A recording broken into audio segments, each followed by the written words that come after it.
Hello and welcome back to Blue Tinted Glasses. It's Saturday morning, it's 10 a.m, nice and early, and it's time for Good Morning Foxes. This is a better morning than it was last Sunday, following a 4-0 thumping away at St James's Park. So I thought we'd get it in before the match this time, so we're actually in quite a good mood, because Monday morning I don't think we'll be very happy. Anil, mate, what's going on this Saturday morning? How you feeling, mate? I'm all good. Off on the holidays now. What's not to have? Football festive calendar begins now. Absolutely, mate. Kate, I've heard, somebody told me, I don't know who, but you had a night out last night. How are you feeling? Yeah, I'm all right. I'm a little bit woolly, but I'm all right. It's an age thing, I think, rather than an alcohol thing, which is quite worrying. But yeah, I'm doing all right. I'm ready. Good stuff. Good stuff. Manny, mate, what's going on, pal? How you doing? Today's one of the happier days of the year for me, and it goes under the radar. Today's winter solstice, so the shortest day of the year. But what that means is that every day after this, the days just get longer and longer and longer. So it feels like if you get through today, every day is going to be good until the summer, or getting increasingly better. So it's quite a cheery day. Absolutely, mate. Yeah. To be fair, I can't wait for the days to get longer. I hate it. It's dark. It's cold. I'm freezing right now. So yeah, I'm looking forward to the summer already. Craig from Dallas Foxes. Good morning. Good morning to you, mate. Thank you for joining us. God, what time is it where you are? It must be. It's going to be like 2 a.m. in Dallas, I think, something like that. Probably Yeah, I was about going to say 4 or 5. I think they're 5 or 6 back. 5 or 6 back. Okay. There we go. I think this is Corey. Hello to you, Corey, and Andres as well says hi, all, happy Christmas. 4 a.m. There we go. He's answered our question. Wow. Right, guys. We have Wolves tomorrow. I want to start with Harry Winks. A bit of a weird one to start on, but I'm going to start with Harry Winks, and I'm going to come to Kate first. Put the pressure all on you, Kate. We've had interesting conversations on this channel a lot over the last few weeks about the midfield situation. Obviously, I don't think at the start of the season we ever thought Samari would be the guy that is on everyone's lips, but he is now, and I think he has to start right. But who goes next to him? Because me and Anil did the team show last night, and we obviously put Winks in there, but Skip's available, mate. So Skip or Winks? You've made yourself laugh there, Lox. I think you know what the answer's going to be. Yeah, I do.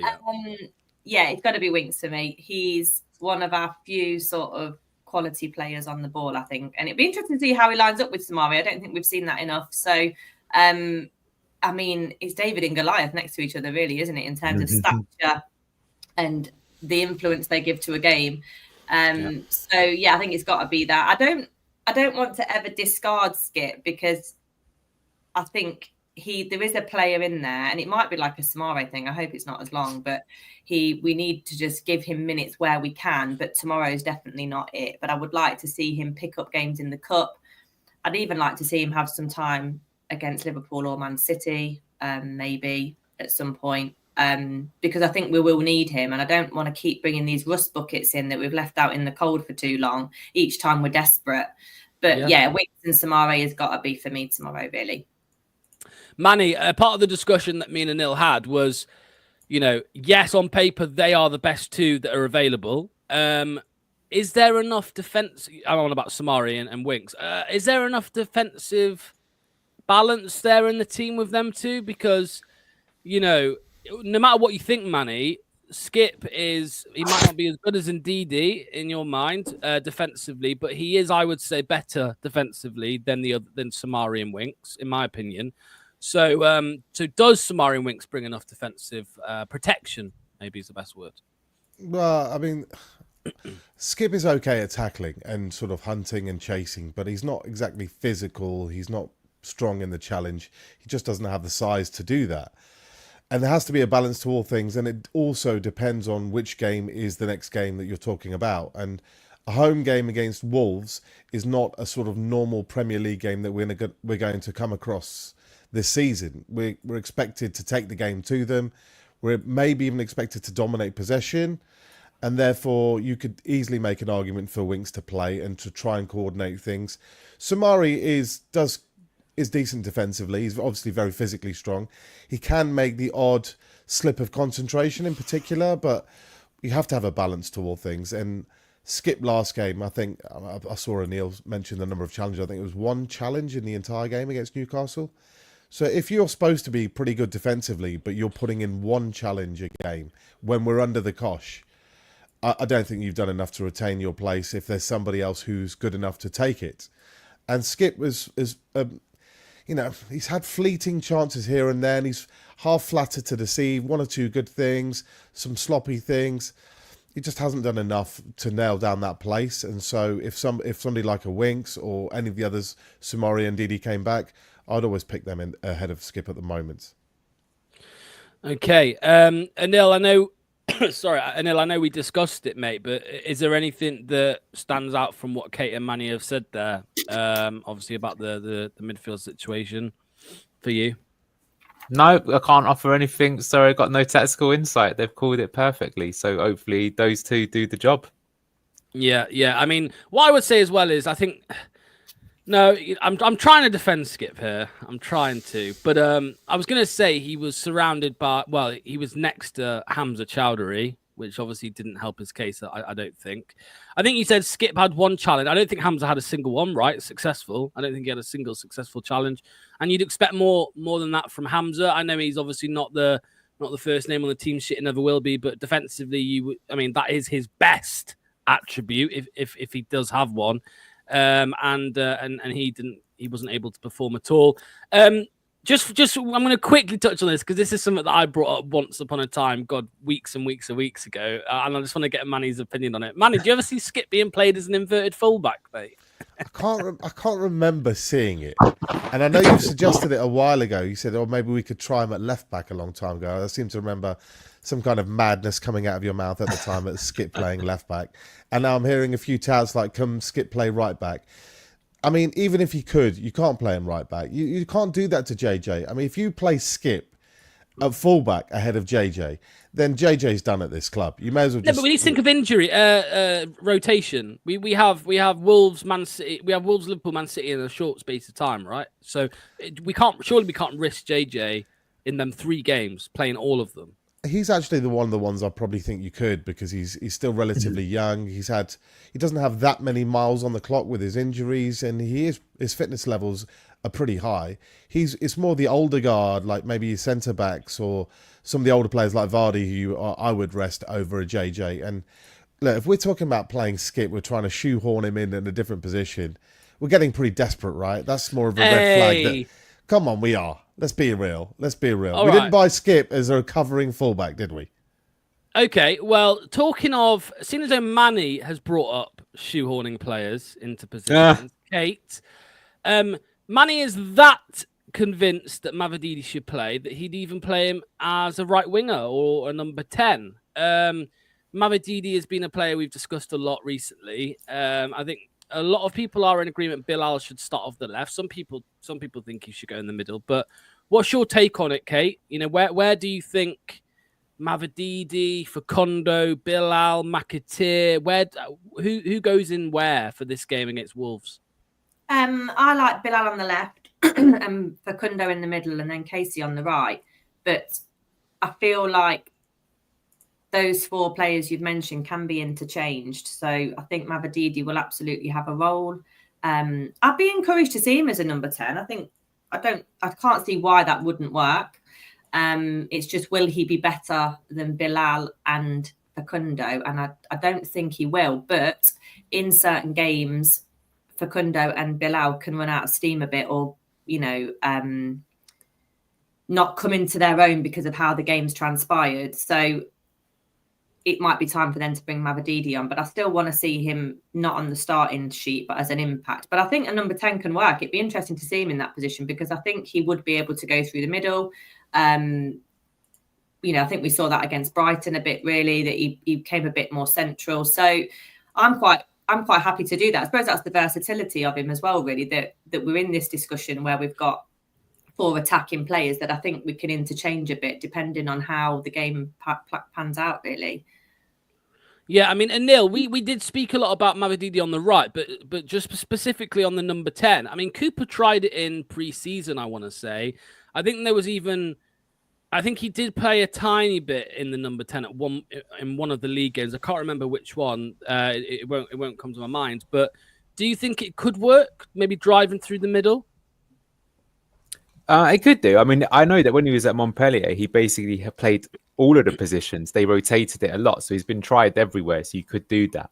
I do think, though, that right now, it would be better if the team had a sort of more fixed setup with the right players in the right places, just getting used to their role and playing that consistent way all the time. But to be fair, I think we will see that post-transfer window when we bring in a few signings. So right now, maybe a bit of experimentation could work.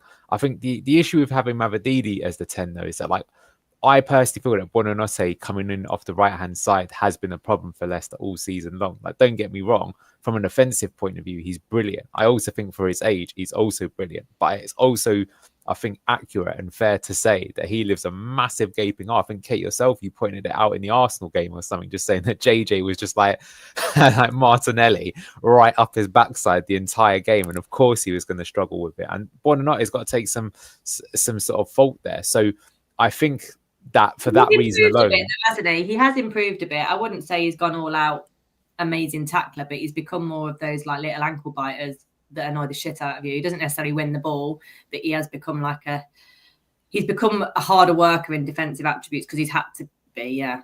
Yeah, I think they've identified that with him. Well, I just want to say with him, what's interesting is that, like, he is actually quite good at winning the ball back and he does a lot of pressing. But what I'm saying is, I think that because his natural game is to drift inside. So what happens? He drifts inside, we lose the ball, and then it's like, oh, he doesn't have the tendency to drift back outside when he's lost the ball and help his mate, if you see what I mean. So, it can be corrected. But I'm just saying for this match, do you want to do that, or do you want to have someone on the right-hand side who is able to help out? Because Cunha also drifts on that left-hand side, and he, of course, is the danger man, right? So, I don't know, something to think about. But look, in Rude we trust. It's not something I'm going to lose any sleep over. I think whatever system we go for, he's welcome to try and see what he can put off of it. Yeah, I mean, Manny, it is without doubt that some rotation will need to be made between Wolves and Liverpool, right? I know what you're saying, that some players, obviously, fitness is better than others and all of that, but it's what is it, three days later, basically. Would you go full strength against Wolves then, and then maybe rest a few against Liverpool in the anticipation that we're probably not going to get anything out of that anyway? Or would you've got to try and pick? Ideally, you want game where you can think you can get some points, impossible game, and then another game where you could think you could get some points, and that would naturally work with resting. And actually, the fixtures in that regard, exactly, the fixtures in that regard have worked out pretty nicely. In that, Wolves at home, we're hoping for 3. Liverpool away, we're expecting 0. Man City at home, who knows? If we get the Man City of recent form, then we saw Palace played them at home, we're 1-0 up, 2-1 up.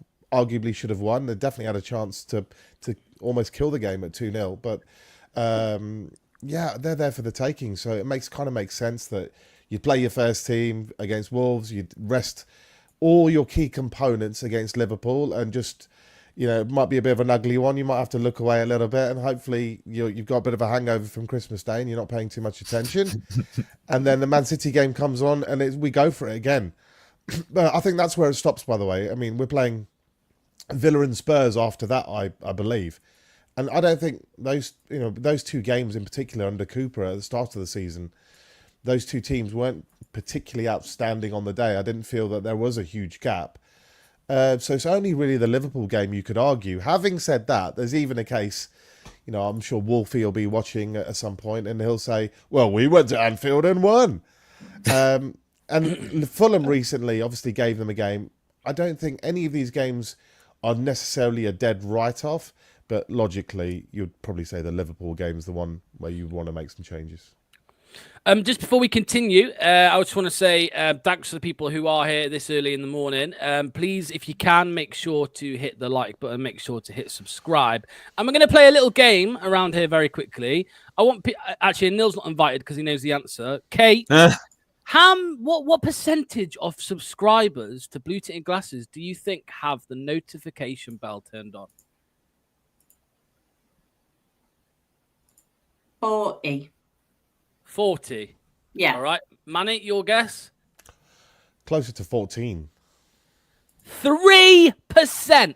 It's Oh, embarrassing. no. Yes. So, and even worse, only 2% have notifications. Sorry, the notification bell, and they've enabled YouTube notifications, which means that nearly 100 people have the notification bell on, but they don't have YouTube notifications on their phone, so they don't even get notified anyway. So that's not good enough, people. Make sure to hit the notification bell. It's right under the video where it says subscribe. There's a bell. Hit the notification bell, and it means that you will never miss a live or an uploaded video because you will be notified as soon as it goes out. Also, make sure to enable YouTube notifications in the settings of your phone. If you don't want a lump of coal in your stocking, you better hit that notification bell. That's what Lux is saying. You're guaranteed to see some You're guaranteed to see some bells on this channel, so don't worry. Hey. If Definitely. you won't get coal in your stocking. You'll get a pair of red tinted glasses, which nobody fucking wants. Nobody wants that. You want blue. There we go. So yeah, if you could do that, people, that'd be much appreciated. Also, if you haven't subscribed, just make sure to do that as well. So I keep seeing conversations and questions online from fans, from fan channels, from whoever saying, is it a must-win? Is it a must-win? Obviously, it's a must-win. So I'm not going to ask you that. We all know it's a must-win. But, Kate, the question I want to ask is a comment we had here earlier on. If I just bring it up to... I need to find it. Here we go. Richard Barker said, do you think the players will feel more pressure on this game? You know, because we have Liverpool coming up. We have Man City coming up. I suppose the fan expectation overall is, you know, then no one's expecting to win them games. But I think a lot of fans are expecting to win against Wolves. So do you think that adds a bit of pressure to the players? Yeah, it does. I think when you look ahead at our fixture list, this is the best chance we've got for a little while to get some 3 points. We've got some hard games coming up away at Villa and Spurs as well. But when we went into the Newcastle game, it's always about the opposition as well. So how the opposition will view this game. Now, Newcastle, I think I've said to you before, whenever I stop listening to Leicester podcasts on Spotify, for some reason it defaults to Newcastle. So I end up listening to quite a lot of Newcastle podcasts while I'm at work. I don't know why that happens. But last Saturday was a must-win game for them. Like there was no question in their mind it was a must-win, and it wasn't for us. So you could probably tell a bit of that as the way it panned out as well. But going into this game, it's the must-win for us because the fixtures look a bit bleak coming up. But even more so for Wolves, I checked this out the other day. So the next games for Wolves after us are Man United, Spurs, Forest, Newcastle, Chelsea, Arsenal, Villa, and Liverpool.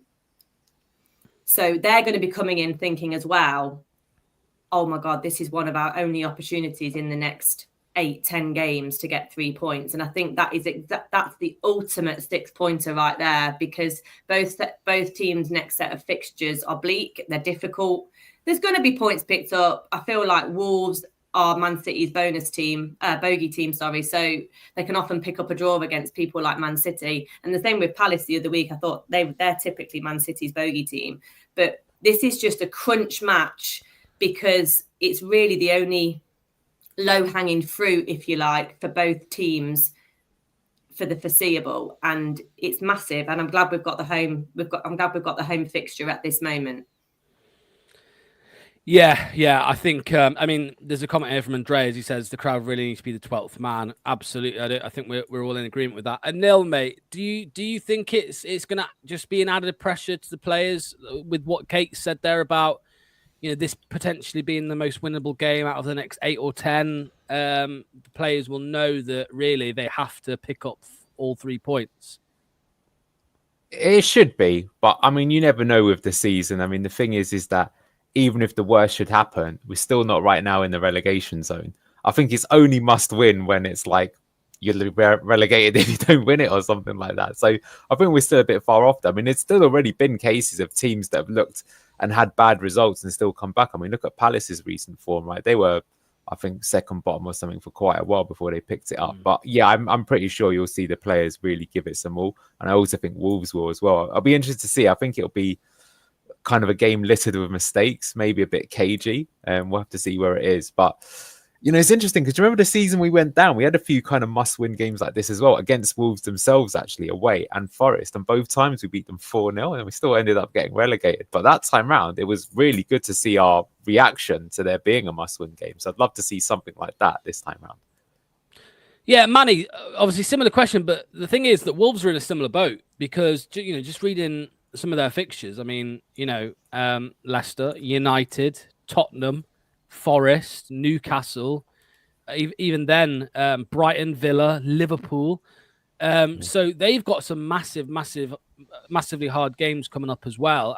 You know, it could be a bit of a scrap tomorrow, to be fair.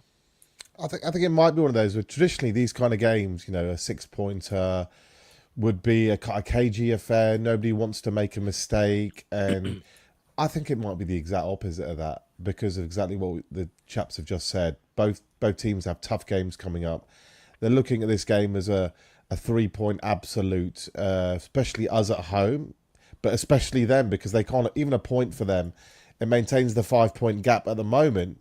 But with those fixtures to come, there's every likelihood by the end of January, by the end of the transfer window, that could easily be 10 points, if not more. So they're going to have to look at it and just think, you know, let's just go for this. And they've got to pray that Cunha's available. We're still not sure if he's going to play or not. Well, that is a big boost for them, but I don't think they've got any choice but to go for it. And they will be telling themselves, well, you know, West Ham went there and had a lot of shots on target. Brighton were 2-0 up. They're not the hardest team to play away.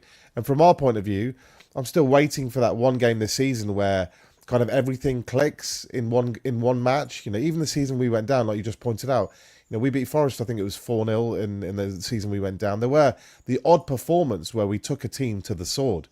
And our wins this season we've been under the cosh or we've been chasing the game. We've not had one of these where we've won by 2-3 goals clearly and been brilliant and the King Power was rocking and everybody was on it. And I'm kind of hoping / expecting that this is going to be the game when everything kind of does click. Mostly because the opposition are such a mess and Rude's home games have been pretty good so far, actually. I mean, small data sample, admittedly, but against the lower quality of teams at home, we've actually been reasonable. I know the Everton game might be a bit of an anomaly, but we didn't lose that game. We beat Bournemouth at home. We beat West Ham at home. And there's no reason to go into this game thinking we're going to try and play for a point or we should play for a point. We should be thinking, let's take it to them and get that 3 points and make that 9-point gap. And we can kind of relax for the rest of the festive period somewhat. And if results do go against us, we don't have to stress too much with January coming and their fixture list. Because I do think, make no mistake, I'm convinced that we are in a direct head-to-head for that third relegation spot with Wolves. I know Ipswich have picked up, but I have my issues with Ipswich long-term. Southampton are gone already. No matter who comes in, they're gone. So it really comes down between us and Wolves because I fully expect Everton and Palace to have too much. So this game is really a chance to kind of almost stay up if you win this game. Yeah. Well, he's right, though. 8 points clear tomorrow if we win. That's massive. That's because that's what I was going to say, actually, to Anil, because it's what is it? It's 2 points or it's 8 points. I mean, that's a massive difference in gap between us and Wolves, right?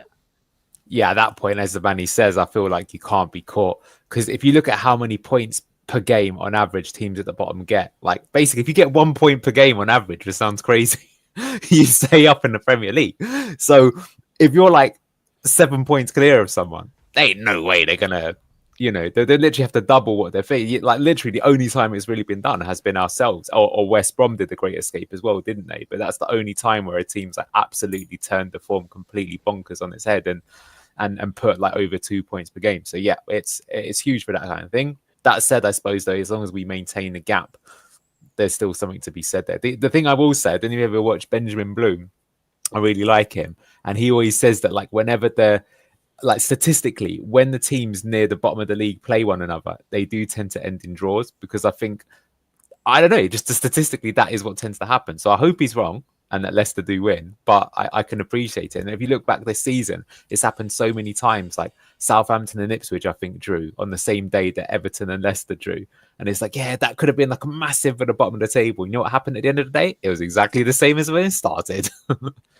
Yeah. I mean, Kate, I feel like, unfortunately, Ruud van Nistelrooy is not going to have a run-in where he's able to maybe build a little bit of consistency with this squad, because, again, I'll just go through these really quickly. So after New Year, you've got Villa, Palace, Fulham, Tottenham, Everton, Arsenal, Brentford, West Ham, Chelsea, Man United, Man City, Newcastle, Brighton, Liverpool. And then it's not until the last 5 games of the season where he does get his first easy period. And obviously the last 5 games are Wolves, Southampton, Forest, Ipswich and Bournemouth. So is the next few weeks and even the next couple months, really, it's just going to be about picking up points just where we can, really. Just where we can pick them up. We're not expecting any consistent run unless we're going to the likes of Chelsea and United and beating them. Just trying to hang in there until maybe the last 5 games. Yeah, I think so.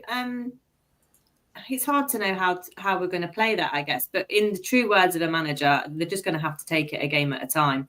Although it's not must win tomorrow, I completely agree with what Anil says there. You don't want to influence or encourage any apathy going into it.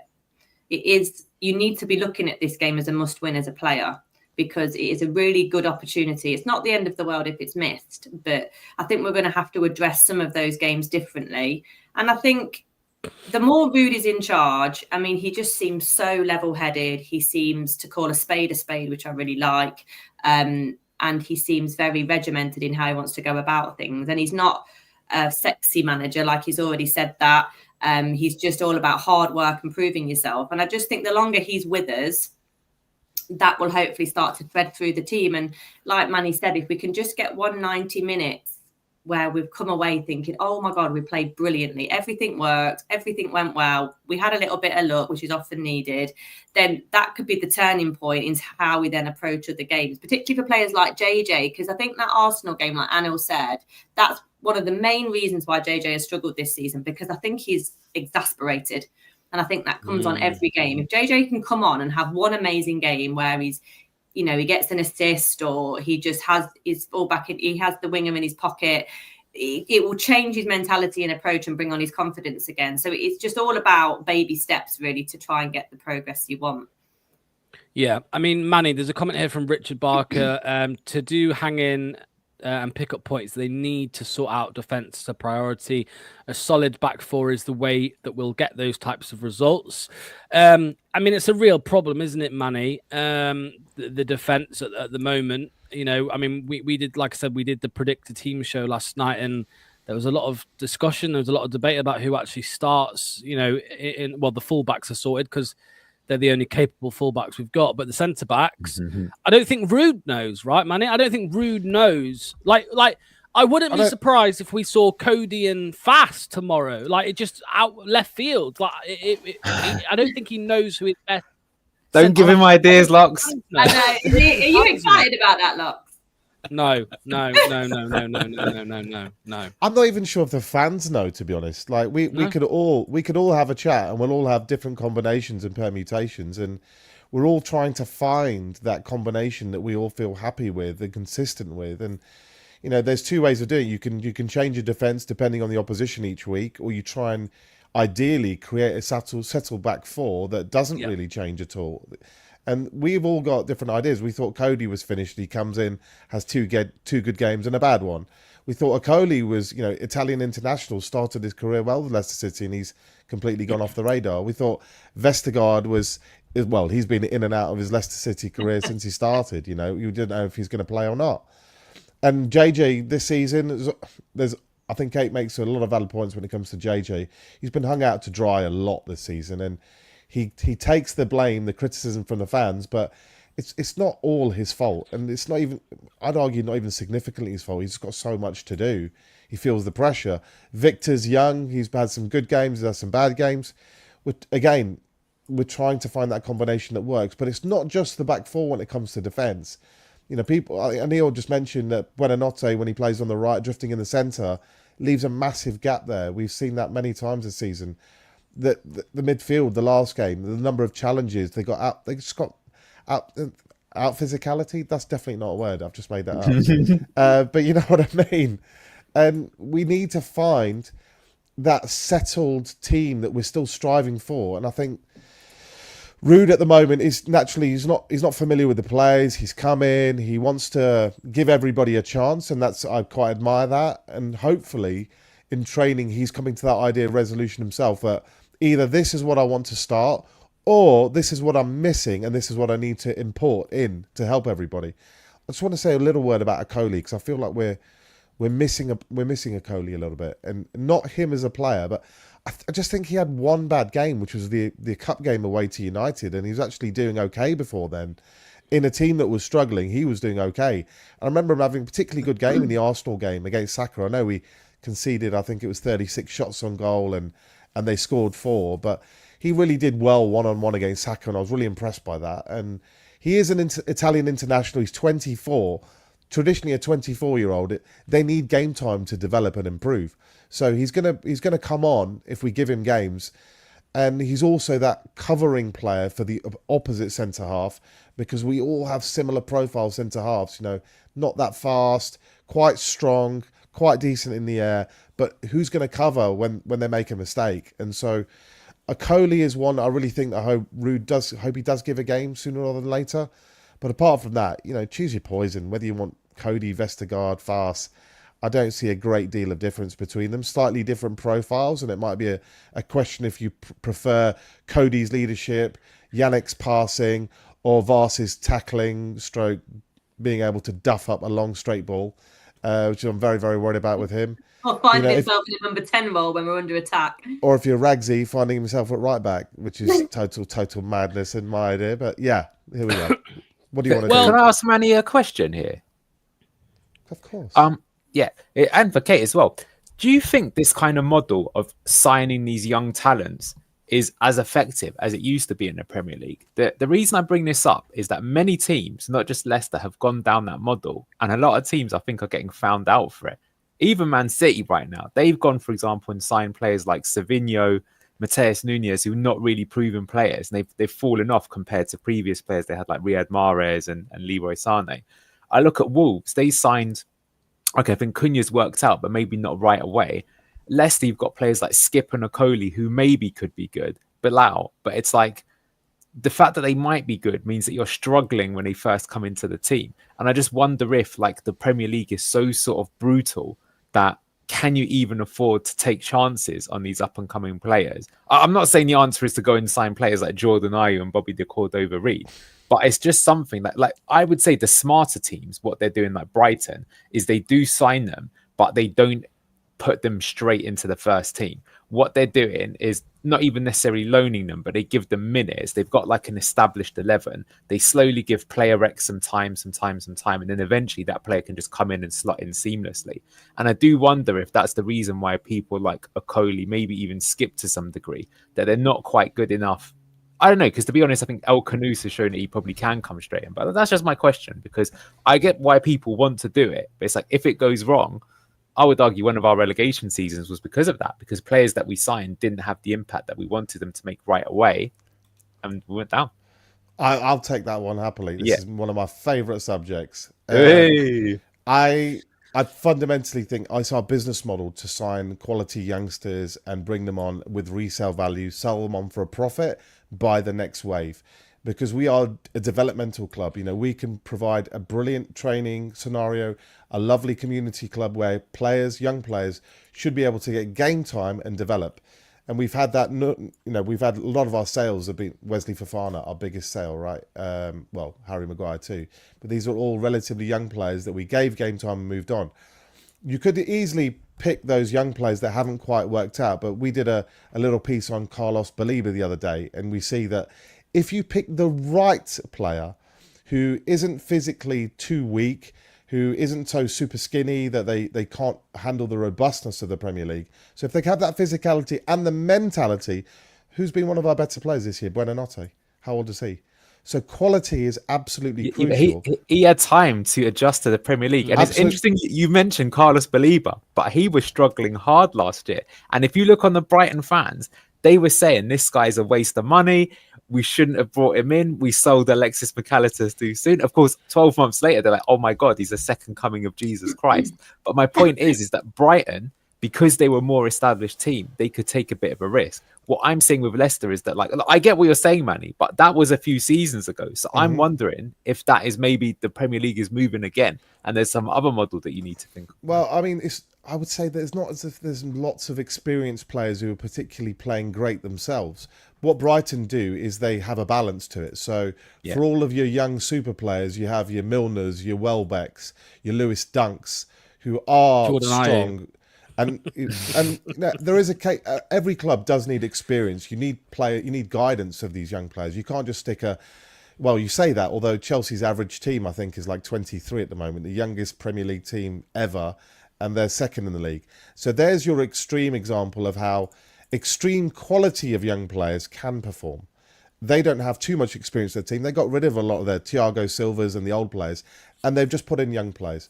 And they might not benefit from that today, but they'll reap the benefit of a year or two. So for a club like Leicester... Can I just say something, though? Because when we do get onto the Brighton conversation, I mean, something was pointed out to me, actually, by Kate. It was Kate the other day, and she actually pointed out that, I mean, Minter was 30 million. Baleba was 27. These aren't hidden gems like Leicester's model. It's a different type of model, isn't it? Well, we've had that discussion because by doing their Moneyball system to create a transfer surplus of £161 million profit, that they've now upgraded. Rather than finding £5 to £15 million youngsters, they're now finding £30 million youngsters, which are some of the best in the world. And we spent about £30 million on Wesley Fofana once, and he also had a knock-on resale value of significantly higher too. And these players that they paid for, like Baleba was 25 odd. And you watch, when they sell him, it's going to be 70, 80 million pounds when they sell a player like that. If it is, that's the thing. You have one roll of the dice with this to go wrong. And if it goes wrong, you end up doing a Leicester. Absolutely. If you don't get that sale, that one player doesn't produce, or he just runs out of his contract like Yuri Tielemans, you've fucked your model royally. Absolutely. And strike rate is absolutely crucial. Risk to take when you spent 60 million quid on two players there to hope that there's significant profit to go again. The alternative is what? The alternative is signing players who really don't. Anil's question was more about finding those gems of youngsters, and I don't think you can say it's a gem of a youngster, because that's 30 million large on that. You could find. I mean, Fatawu was 14. That was a gem, right? And Riyad was 400 grand. Jamie was $1 million. These players, Johnny Evans, I know it's a different end of the scale, but Johnny Evans was 3.5 or whatever he was. Like, they're the kind of things where the model can just blow up and be incredible. But 60 million. Then get it right. Players, get it right. And just sign good players. It's as easy as that. What are these idiots doing? Haven't got it right yet, because they've not done Europe and they've not won the league. So it depends what you mean by getting it right. I think. Well, okay, look, I'll expand into that. So it's not just about. It's not just about the player profile you're looking at, the quality of the player. You've got to look much deeper into the human, the psychology, the surrounding factors, your family life, your personal life, your friends. Are you going to be going out on the lash with Kate on a Friday night in Leicester? And you're going to be a little bit bad influence. You're going to be hungover on a Saturday for your game. Or is your mind about focusing on girls and dyeing your hair and getting your ears pierced and your latest tattoo? Or are you going to be going to bed early and eating very bland meal like Ronaldo does, so you can get up and be efficient for your training tomorrow? You've still spunked 60 million quid on two players, Manny. I don't care how many women he's got in his bed or whether he's had Uncle Ben's rice for dinner. It doesn't really matter. Like, 60 million quid on two players is a really big punt. If you're going to stagnate in 8th place, don't qualify for Europe. There's two other things. The underlying pressure for Brighton to push on and improve each year is non-negotiable now, because you've gone all in on a lot of things. I don't know if it was you, or I don't know if it was Manny or Anil who told me. I'm sure it was Anil, but apparently all the data suggested Samari, was going to be Yaya Toure, and it didn't turn out that way. And I don't know, even Daka, I assume. He was, well, not yet, man. I mean, it's been 3 years, hasn't it, mate? And we got relegated. We need to remember that. But that's the point I think Kate and Neil are talking about. Daka, Sumare, 2 players. I agree Leicester that the fans, players are... this is where it's a, you know, it's tough to criticize the board sometimes with them signings, because we gave them the high wages because otherwise they would have gone to West Ham. I think we're linked with both of them and Liverpool and whoever else. But they came here and they failed. I mean, it was unsuccessful, especially for the first 3 years. No, I agree with what you guys are saying, that the young players definitely, they're not ready instantly and they need time to build up that experience, that comfort zone of being in the Premier League. And Buonanotte is a great example of that, of course. And Belieber's another example of that. I'm not saying that we should go in January and just buy a bunch of kids and therefore everything we're going to be great. There has to be a balance to it. You know, we've been linked with players like Harry Maguire for a bit of experience, as well as our younger ones. But there's a fundamental point that I would like to make about how the game has changed and progressed. In our day, or certainly in my day, because I'm probably older than everyone else here, you know, you could smash people, and you could get away with it largely. But there's so much protection for footballers today that the latest stars of football, all young players, who was the biggest star in the summer at the Euros? It's Yamal. He's 16, 17. You know, we're talking about Jude Bellingham, 19, 20. A lot of the Mbappe, 21, 22. Those older guards of, you know, the old idea that you reach your peak at 28, I think is gone, because the game is faster than ever. It's not necessarily stronger than ever, but it's faster than ever. So things Who won like the Ballon d'Or though, mate? Rodri, of course, but he's a different, unique position, and you're talking about a legendary player. But on the mass, the game is so quick. Speed is absolutely crucial. So I always like players who can not only have the technical side, but if you can have a really small turning circle and you can accelerate quickly, whether you're a defender, midfielder, or an attacker, that's an amazing skill to have. So having a sort of a profile of body which is a bit skinnier than you might expect can be quite useful, because the old days of you not being physical enough to play in the league are kind of gone, because you'll get the protection. So young players are coming through more and more and more. I agree that they're not always instantly ready and they do need a bit of time. That is why you complement it with, look how Brighton do it. Milner was a free, Welbeck was cheap. You know, there are experienced heads out there. We look at our experienced players, your Vestergaards and your Farses and Codys. These are players that, you know, fans aren't particularly clamouring for in the team. So I don't know where these amazing but they were experienced cheap for a reason, man. Just to maybe put end it with this one. Can I just add to Anil's point? Sorry, quickly. In answer to Anil's question initially about the young players, I think it might be time to look elsewhere. What I'd like to see more of is like your Loftus-Cheeks, your Hudson-Odois, your Smallings, those players who are on the periphery of some amazing squads. Probably paid a fair chunk of money, but are getting to the point in the career, like Oxlade-Chamberlain did, where they're thinking, and Theo Walcott, like, I need to move and play some football and put some trophies in my cabinet or get some minutes on the pitch, make a name for myself before I get too old, because I've got a move left in me or 2 moves left in me. That's the type of player I'd love to see us looking at, because, again, when Leicester played Roma, I could not believe how outstanding Chris Smalling was. Just perhaps diving into those players that Chelsea don't want, like your Ben Chilwells have been spoken about. That's the kind of moves I'd like to see a bit more of, because there's plenty. How many players must Chelsea have on their books? But there's plenty of under 27, 26-year-olds that are floating about, that can't get game time, that really want to have Premier League football. And I think you could entice quite a few away. So that might be an alternative to look at, rather than trying to find a 19-year-old gem. The only caveat I would say with that, I just want to put one caveat, is that the wages for those older players is also significantly higher too. They're looking for a payday. But they've had their payday sitting on the bench for Chelsea or Arsenal. So, you know. Anil, I want you to wrap up this particular chat, because when Kate was mentioning the likes of Chris Small and Loftus-Cheek, I could see Manny's blood boiling. So I like Loftus-Cheek. Okay, there we go. So this is a discussion for another day. But what were you going to say, Neil? You were going to wrap up the player chat.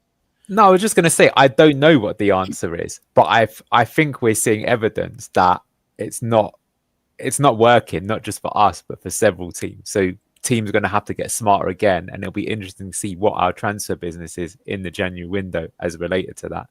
Because if you go let's just leave it at that. Well, I was just going to say, and also we need to remember, it's also on the manager, right? If you have a manager that can develop any, certain managers can develop any type of player. I mean, with all the hate we give him, Brendan Rodgers, who was magnificent at developing players, in my opinion. We assume Enzo Maresca was the same. Hopefully, Mr. Van Nistelrooy can do that too. Final comment on that. By the way, Samari, I genuinely think we might struggle to hold on to him end of the season. I mean, guys, I don't know about you, but I think we'd be okay. Well, all we wanted a couple months ago was a club to actually buy him, and now we're like, oh, will we keep hold of him? But if we can get, if he carries on these performances, he either stays and performs well for us, or he goes and brings in a bit of money that we can then put back into the squad. So I think it's a win-win if he carries on the if he carries on the form he's in. Right, people in the chat, start getting your score predictions in now for Leicester versus Wolves. Anil, I can't remember what you said yesterday, mate. What was it? 2-1 Leicester. 2-1 Leicester. Lovely stuff. I've gone for a 1-1. Sorry, guys. Kate, what are you going with? I'm going with 2-1 as well. 2-1 and Manny. This is our day. 4-1. I'm sticking with it. I feel like I said we're due one. We're due a big performance, and I think this is the game. Awesome. Just before we get the score predictions in from the chat, I just saw a tweet online saying that Leicester's best January transfers ever were Riyad Mahrez, Wilfred Ndidi, and Robert Huth. Has anybody, obviously, seen as though you're all old compared to me, any names in there that have been missed? All Brighton. No, it was Yeah, summer. all Brighton on a free, yeah. Summer. January window. Okay. Yeah. No, Brighton came on loan in the same window as Wasn't Yuri at January? He was, yeah. No, they were summer. No, Yuri came initially on loan in Yuri came January. Oh, Yuri. Sorry, I thought you said Yeah. Samari. Sorry. Yuri. Yuri. Yeah, Yuri was on loan. Yeah. Manny, any even older ones? Seeing as though you're even older than us. No, I'm not. Actually, I might go back old enough. There never used to be a January transfer. Yeah, window, exactly. So Yeah. there wasn't Oh, one. really? Yeah. I didn't Yeah, know there that. wasn't I was one. thinking No, that. that was brought up about like 10, 15 years ago only, Yeah. I think. Wow, I did not know that, guys. I did not know that. Oh. Tune into Well- BTG. You learn something new every day. What about worst ones though? Oh God, Tete. too many to list. Hello. Bertrand. Bertrand. He was. I thought he summer was as well. January with Vestergaard, wasn't he?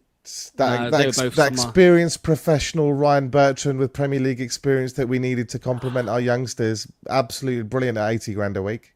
That wasn't I know the January worst though, one. was it? I saw Yeah. a clip today of Jack. I don't know why it was on Instagram, but of Jack Grealish's first appearance for Aston Villa, and he came on and he replaced Ryan Bertrand. I was like, I know that I face. think we signed Bertrand on April Fool's Day. I know the worst Leicester January signing ever. Ryan Bennett. Do you remember that? Oh my God, yeah, cost us the Champions League. Fighting for Champions League. Yeah. And they signed Ryan Bennett, who couldn't even get in Wolves' team. Like, that is It was so crazy. bad. Yeah, So bad. That was a bad one. Yeah. That was So a there's bad lots. one. There's lots of shouts there. Rye says 3-1 to Leicester. Kunal says 4-0. Dallas Foxes says 2-1 to Leicester. And Thomas Wilkes says 3-1. A couple of names in here. Danny Ward. I don't know if he was. He might have been the winter. Yeah, he might have been January. I can't remember. At the time, Molo he was like an Wagger. amazing signing. But Well, I yeah, believe for we're going backup. Yeah. But I believe we're going to get into this, aren't we? We're going to, before the end of the year, we're going to get into who the players that we might be able to sign, we might be looking at. So I'm sure we'll have a balance of experience and youth amongst our recommendations. 100%. And there will be daily videos going up on Blue Tinted Glasses with the latest news and rumours and stuff like that. And actually, the first one comes out in 11 minutes. It's not all about transfers, but the first news video, whatever you want to call it, on Blue Tinted Glasses will be out in 11 minutes time. So once this live ends, don't go anywhere. It will be there'll be another video out at 11 a.m. Kate, what's coming up for you? Where can people find you and all of that good stuff? Yeah, they can find me on Twitter at Kate Blakey40. I do some BBC stuff, and yeah, I'm on Leicester Till I Die as well. So follow me on there. Yeah, I did see a bit of the Christmas special. Bushy Evergreen, nice to meet you there, Kate. Bushy Evergreen. I need to try and get Winky Jizz Hands on as well, because I know he was on the Christmas special as well. The only Bushy to my closest friends, so. Manny, mate, what's coming for you, pal? You'll see me on here a bit, and you see me on FOSS Hub sometimes, having some crazy long streams with the chaps over there. But no, here's where I found my new home. Oh, listen to him. What a guy. What a guy. What a guy. Bit emotional. Soppy bugger. Anil, mate, tell the people what's coming up on Blue Tinted Glasses. Tomorrow, Match Day Live. Following Match Day Live, the instant match reaction. So keep it locked and loaded here on Blue Tinted Glasses tomorrow. Absolutely. There's a chance Hermanson might play. Yeah, and I'll talk about that in the video that comes out now in 10 minutes. But yeah, we've got a minute. 10 minutes time, so don't go anywhere. Make sure you catch that video in 10 minutes. Thank you all. Thanks to Anil, thanks to Kate, and thanks to Manny. Make sure to like and subscribe to Blue Tinted Glasses. Remember what I said earlier, only 3% of people have the notification bell, so make sure you do that as well. We'll see you tomorrow. What time's the game? 2. So we will be live from 1:45 on Blue Tinted Glasses. Cheers all. Bye.